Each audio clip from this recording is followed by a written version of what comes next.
ఇండియాకు జాబ్స్ ఇవ్వద్దు, మరి అమెరికన్లకే ప్రాధాన్యం ఇవ్వాలి. మరి గూగుల్, మైక్రోసాఫ్ట్ కంపెనీలకు ట్రంప్ ఆదేశించినట్లు మనకు తెలుస్తూ ఉన్నది. మరి గూగుల్, మైక్రోసాఫ్ట్ వంటి టెక్ కంపెనీలు ఇండియన్స్కు జాబ్స్ ఇవ్వడం మానుకోవాలని, ఇదే సమయంలో అమెరికన్లకు ప్రాధాన్యం ఇవ్వాలని అమెరికా అధ్యక్షుడు డొనాల్డ్ ట్రంప్ హెచ్చరించినట్లు తెలుస్తూ ఉన్నది.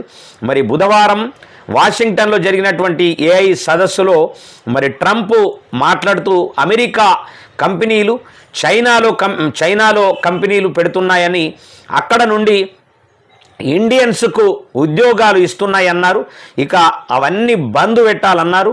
మరి టెక్ కంపెనీలు గ్లోబలిస్టు మనస్తత్వాన్ని వీడి దేశభక్తిని ప్రదర్శించాలన్నారు. మరి టెక్ కంపెనీలు అమెరికన్లు నిర్లక్ష్యం చేస్తే మరి ఊరుకునేది లేదని హెచ్చరించారు.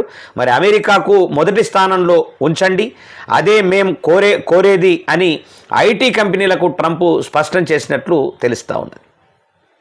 మరి చూడు, మన దేశంలోనేమో అన్ని దేశాల ప్రజలు ఇలా హ్యాపీగా బతుకుతున్నారు భారతదేశంలో.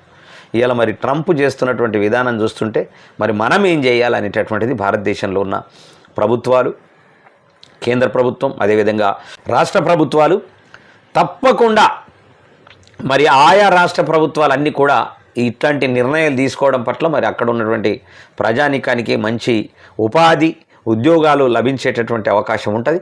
మరి భారతదేశంలో కూడా అలాంటి అవకాశం ఉంటే తప్పకుండా కేంద్ర ప్రభుత్వం అలాంటి నిర్ణయాలు తీసుకుంటే మంచిదే ఉంటుంది. వాస్తవానికి మెల్లమెల్లగా, ఒకటేసారి కాకుండా మెల్లమెల్లగా భారతదేశంలో భారతీయులకే ఉద్యోగాలు ఉండే విధంగా నిర్ణయాలు తీసుకుంటే ఖచ్చితంగా వీళ్ళకు కూడా చదువు మీద ధ్యాస, ఇంట్రెస్ట్ పెరుగుతుంది. మంచి చదువులు చదివే అవకాశం ఉంటుంది, ఉద్యోగాలు చేసేటటువంటి అవకాశం ఉంటుంది. ప్రతి ఒక్క కుటుంబంలో ఉపాధి, ఉద్యోగం రావటానికి ఆస్కారం ఉంటుంది. కాబట్టి ఖచ్చితంగా 100% అటువైపు ఆలోచించవలసిందిగా కూడా మరి కేంద్ర ప్రభుత్వం, అటు రాష్ట్ర ప్రభుత్వాలని కూడా వీకేఆర్ టీవీ ప్రజా అసెంబ్లీ కోరుతూ ఉంది.